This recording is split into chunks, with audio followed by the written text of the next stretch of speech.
Le sandwich super spécial. Ma grand-mère me préparait tout le temps ce sandwich quand moi j'étais enfant. Alors on va commencer notre recette par séparer 4 tranches de pain dans un plat. Alors ensuite, il va suffire d'étaler une bonne quantité de mayonnaise sur les tranches de pain. Ensuite, je vais rajouter des tranches de jambon.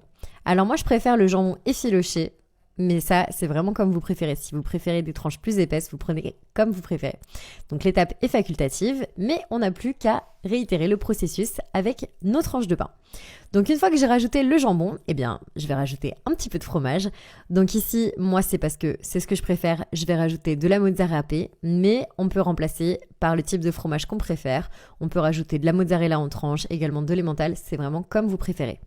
Vous allez voir, c'est un encas qui est super, qui convient également aux boîtes à lunch. Vous pouvez préparer cet encas en début de journée pour le manger à l'école ou au travail. Alors la quantité de fromage ici, pareil, c'est facultatif. Moi, je préfère ajouter beaucoup de fromage pour que ça dore et que ça grille parfaitement, vous allez voir. Alors ici, il ne reste plus qu'à refermer notre sandwich avec une autre tranche de pain. Moi, j'appuie légèrement et on va le réserver et le mettre de côté. Ensuite, je vais pouvoir prendre un moule et dans celui-ci, je vais rajouter 3 œufs. Ensuite, je vais également pouvoir rajouter un petit peu de sel. Donc voilà, vous voyez, une petite quantité de sel, ça suffit. Et ensuite, je vais rajouter 30 ml de lait.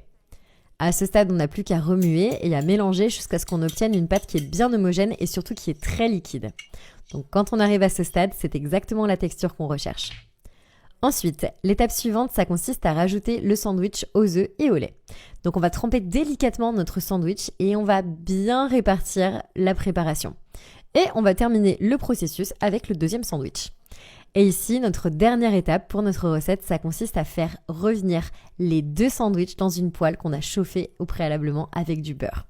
Donc, on va les laisser frire dans du beurre ou alors dans de l'huile d'olive. Moi, je préfère le beurre, je trouve que ça rend le plat encore plus savoureux. Donc, je fais bien revenir et après quelques minutes, à l'aide de 2 spatules, on va pouvoir retourner notre sandwich jusqu'à ce qu'il soit bien doré des 2 côtés. L'odeur est déjà parfaite et après quelques minutes de cuisson, les sandwichs sont déjà prêts. Alors bien sûr, si vous préférez, vous faites revenir un petit peu plus ou un petit peu moins. L'étape est totalement facultative. Mais bien sûr, quand vous faites revenir, faites-le avec précaution pour ne pas démonter votre sandwich. Et voilà, j'espère vraiment que ça vous a donné envie de goûter. Alors ici, vous pouvez le faire frire et dorer selon votre goût personnel. On répartit bien dans la poêle et on sert sur une planche ou alors sur une belle assiette. Moi, j'adore la cuisine de ma grand-mère, elle a toujours été très spéciale et vraiment délicieuse et je vous garantis que cet encas, ça fera à vos enfants des très bons souvenirs avec vous. Donc vous n'avez plus qu'à couper votre sandwich en 2 et puis vous êtes prêts à déguster. Vous pouvez voir que le fromage est vraiment super fondant. Et bien sûr, si vous préférez, vous pouvez également le compléter avec un petit peu d'origan ou alors d'autres épices. Moi, j'aime bien aussi le manger avec un petit peu de ketchup et de la moutarde. Donc, je vous laisse tester à la maison, me dire ce que vous en avez pensé dans les commentaires comme d'habitude et je vous souhaite un très bon appétit.